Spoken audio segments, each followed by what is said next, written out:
The Emperor protects.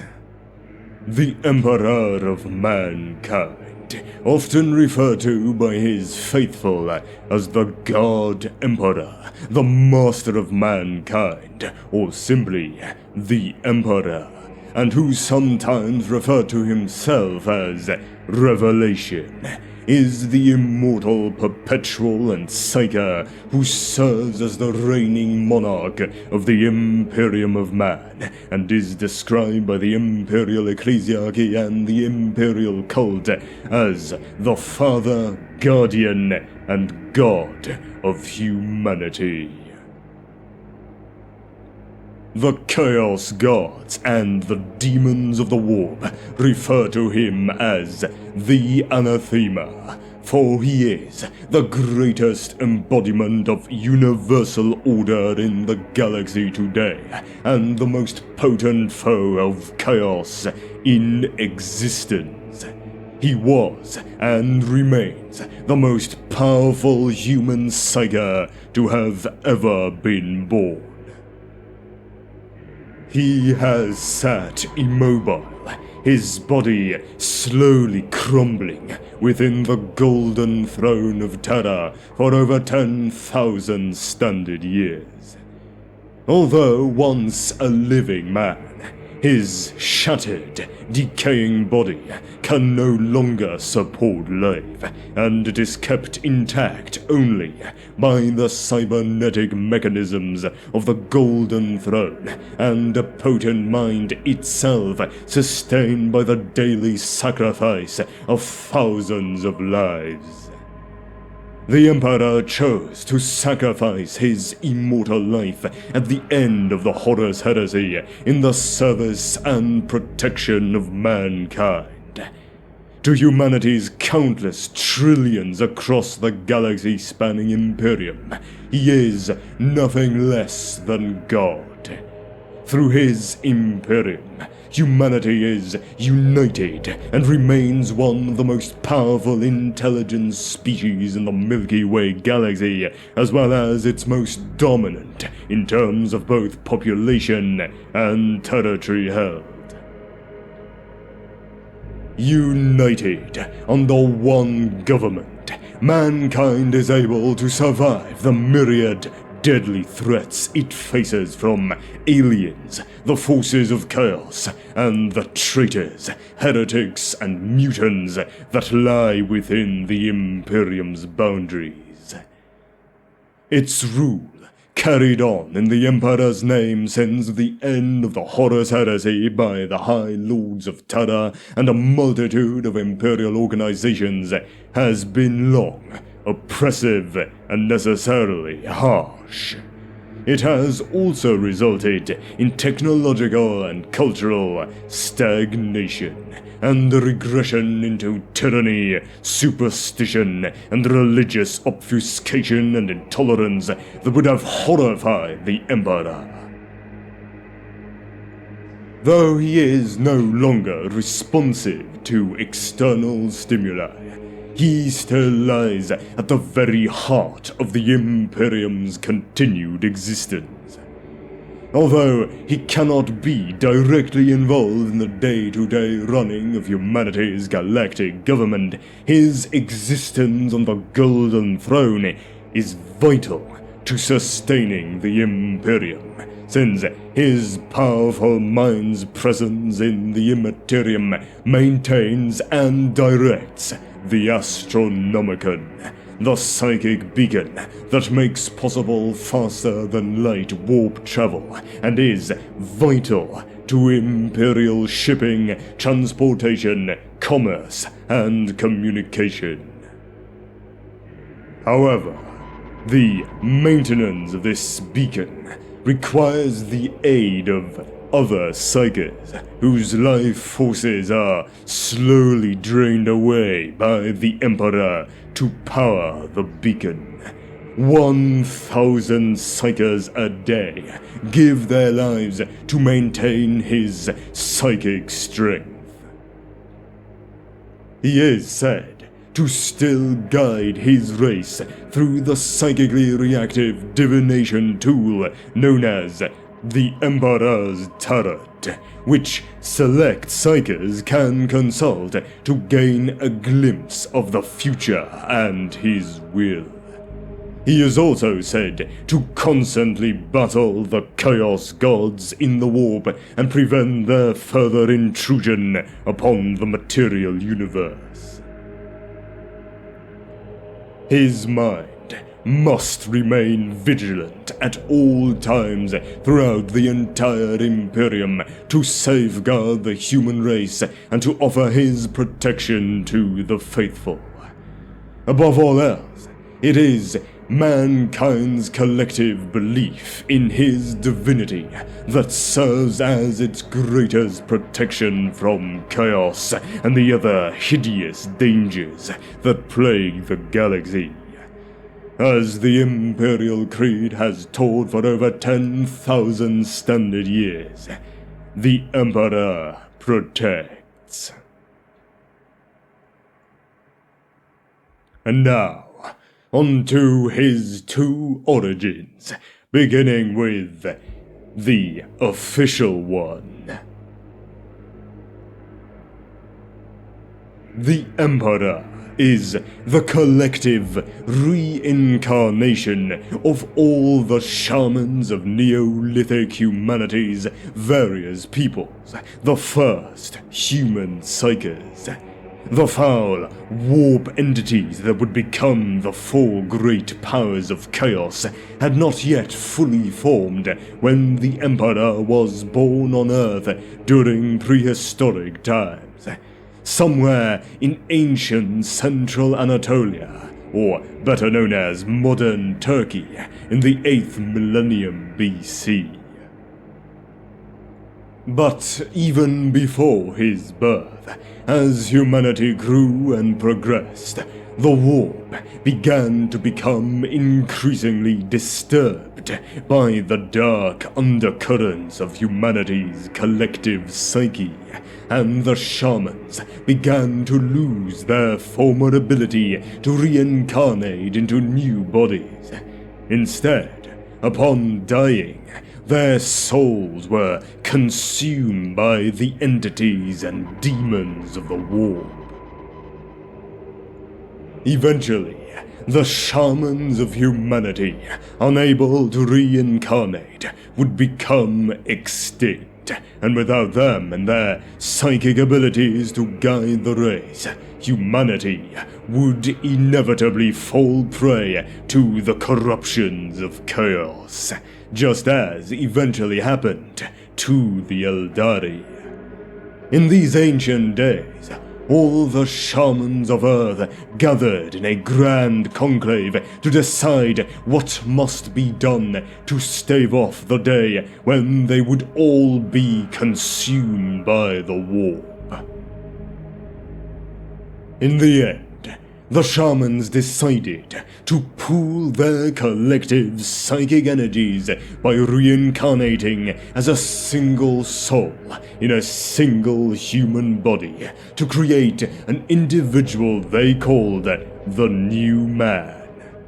The thousands of shamans, as one, took poison, and as one, they died, their souls flowing into the Monasterium in a rush of psychic power that overwhelmed those demons who sought to feast upon it with a cleansing, purifying fire, a flame imperishable that became one soul out of many.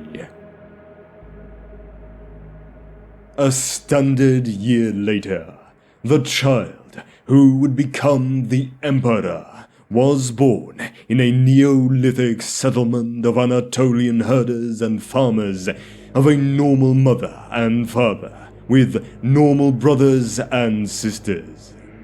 His psychic power was so great that its energies altered his genome and physiology in the womb and rendered him immortal, so he would no longer need to reincarnate and could not be assaulted by the demonic creatures of the Imperium upon his death. As he grew older, his potent psychic powers began to manifest. For 38,000 Terran years, he wandered over the earth and throughout human history. He traveled among the different peoples of mankind. While he had first been only an observer of its triumphs and follies, he soon began to help where he could, using his ancient wisdom to spread efficient government, crop management, animal husbandry, technology, and peace. He used his influence carefully, at first adopting only the guise of a normal man and without revealing his true nature. As the millennia passed, the man who would become the Emperor watched the human race develop. He traveled the entire globe, watching and helping, sometimes adopting the persona of a great leader or advisor. In times of trouble, he became a crusader, a religious leader, or even a messiah. At other times, he remained a backstage contributor to events, an advisor to kings, a court magician, a pioneering scientist. Many of the guises he adopted were humble. Others became monumental figures of world history or religion. At times of crisis, he would be there, steering the human race along a narrow path to survival that only he could see. As the human race prospered and advanced, the warp became increasingly disturbed. The man who would become the Emperor was aware of how the extreme sides of the human character were feeding the nascent chaos powers. Despite his best efforts to promote peace and harmony across old Earth, the instinctive values of martial honor, ambition, defiance, and self-satisfaction could never be eradicated from the human character. Some of the new man's plans proved less than successful. Seeds of wisdom often failed to flourish or grew into uncontrollable monstrosities, leading to eras of persecution and war. The Chaos Gods sensed the presence of the new man, the anathema as they would name him, and his efforts to curb their own power and growth. Even before they became fully conscious in the Imperium, the ruinous powers recognized the man who would become the Emperor as their greatest enemy. Khorne was the first of the four major Chaos Gods to wake fully, and an era of wars and conflict soon raged across the globe to herald his birth. Tzeentch was the next, and nations and politics soon grew to maturity with all of their implicit intrigues and double dealings. Nurgle was the third to awake, and plague swept across old Earth's continents, claiming many souls for the Lord of Decay. By the end of the European Middle Ages on Terra, all three of these Chaos Gods had awoken to full consciousness. The fourth, Slaanesh, still slumbered, to be awakened by the follies of a different species, the Eldari. But as the new man's psychic powers further developed, he became ever more aware of the terrible dangers that awaited mankind in the broader universe, and he resolved to do all in his power to defend and guide humanity towards a future as the predominant species in the galaxy. As more and more humans were born with the mutant psyker genes that granted them the ability to wield the potent power of the Imperium in the last centuries of the dark age of technology, and humanity suffered from the deadly effects of uncontrolled psykers that heralded the onset of the Age of Strife, the Emperor realized that he would have to take a more direct and open role in human affairs than ever before. Following the birth of Slaanesh after the fall of the Eldari in the 30th millennium, and the end of the warp storms that had prevented interstellar communications and travel from the Sol system, the Emperor determined that the time had come to directly steer the history of humanity once more, or see the human race ultimately go extinct due to the troubles of old night. However, the aforementioned account is now considered largely apocryphal.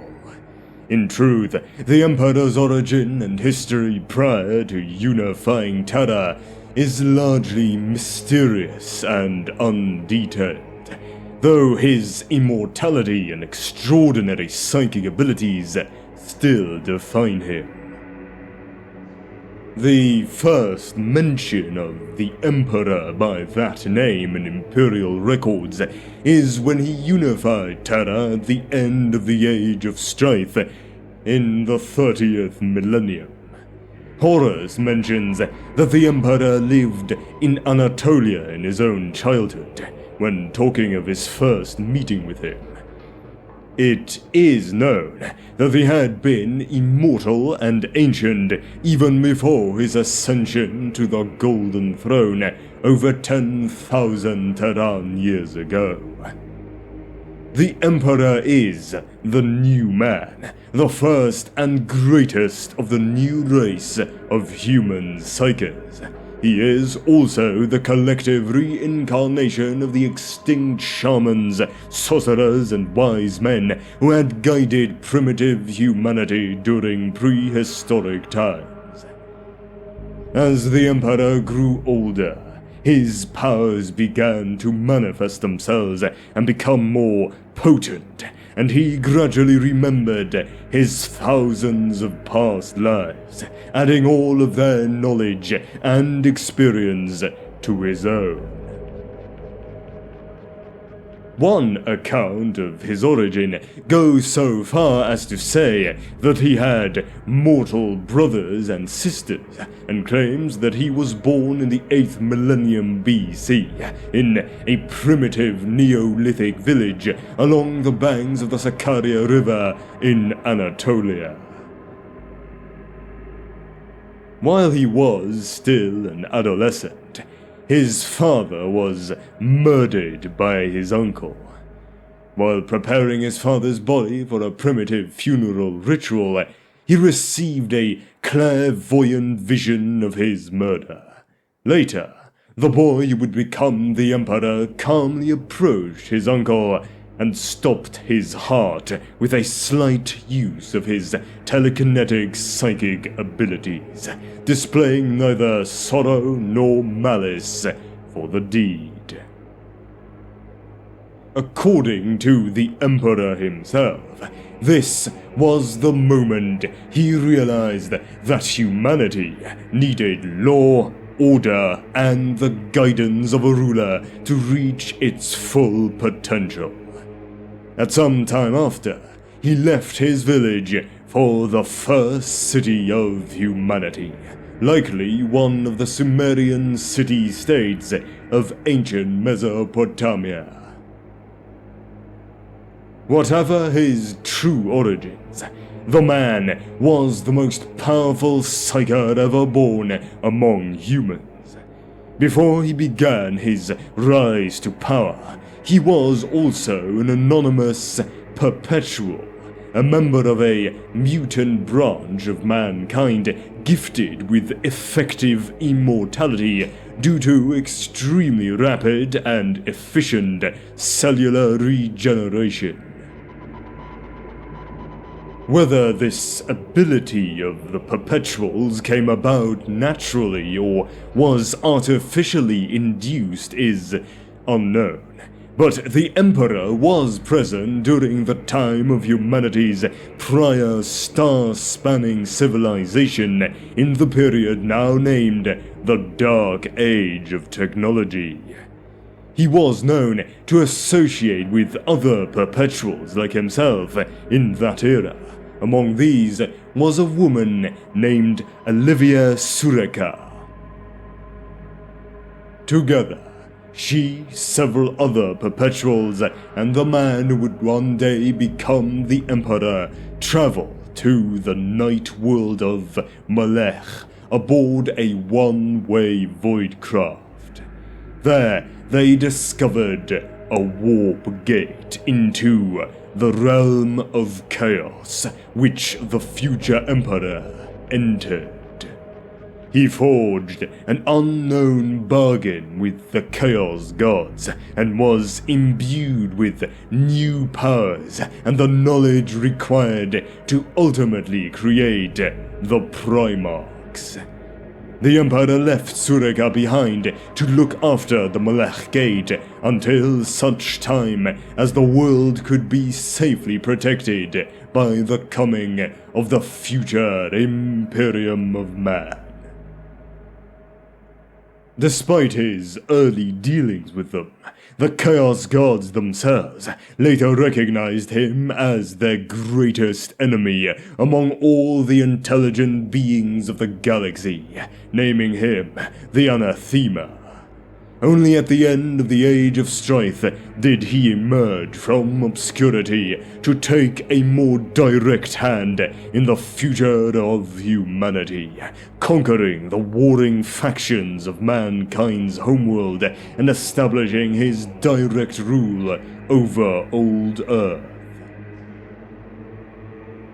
He accepted the deaths of the many innocents that resulted from his conquest with great remorse in order to achieve the greater good of unifying humanity and protecting it from the manifest predations of the warp.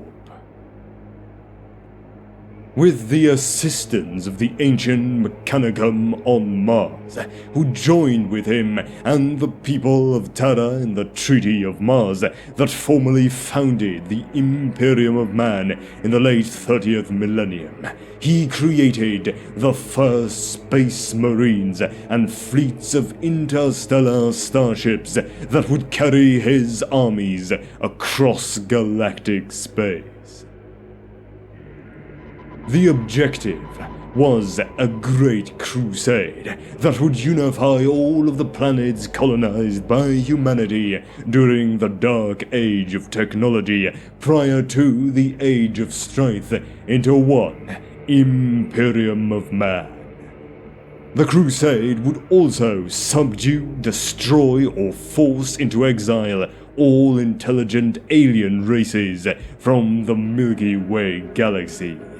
The galaxy was to become the imperial domain, the manifest destiny of humanity. He also created the superhuman Primarchs, from whom the Space Marines' gene seed was later developed to serve as his primary military commanders for the Great Crusade.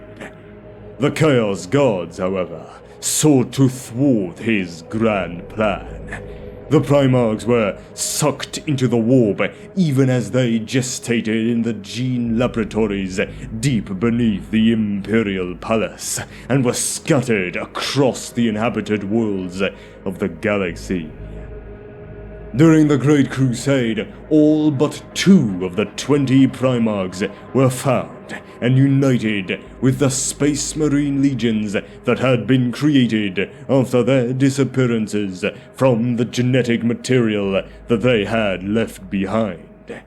as the Emperor traveled across the stars. Some humans wanted to worship him as a god. However, he forbade this, proclaiming, "I am not a god. Rather than enslaving humanity, I want to free it from ignorance and superstition." However, Lorgar, the Primarch of the Word-Bearers Legion, desperate to find some outlet for his belief that humanity must have a god to worship to be truly whole, gave in to the constant whispers of the Chaos Gods, and after corrupting his legion to their service, sent his first chaplain, Erebus, to poison the minds of the other Primarchs and their legions. Just as the Imperium had reached its apex in the first decade of the 31st millennium, the Emperor's most trusted son, the Primarch Horus of the Lunar Wolves Legion, later renamed the Sons of Horus, fell to chaos as a result of his own pride, need, and ambition. He betrayed the Emperor, and along with fully half the Space Marine legions and Imperial Army regiments, initiated a massive civil war for control of the galaxy. This rebellion is known to history as the Horus Heresy.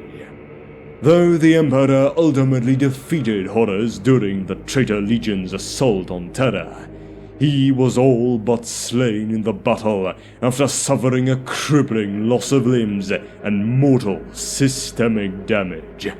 Only the life-supporting Golden Throne has sustained his living corpse in a kind of stasis, neither dead nor truly alive. Trapped within his prison of flesh, only his mind is allowed to wander free within the Immaterium, still seeking to protect and guide humanity to an increasingly distant, better future.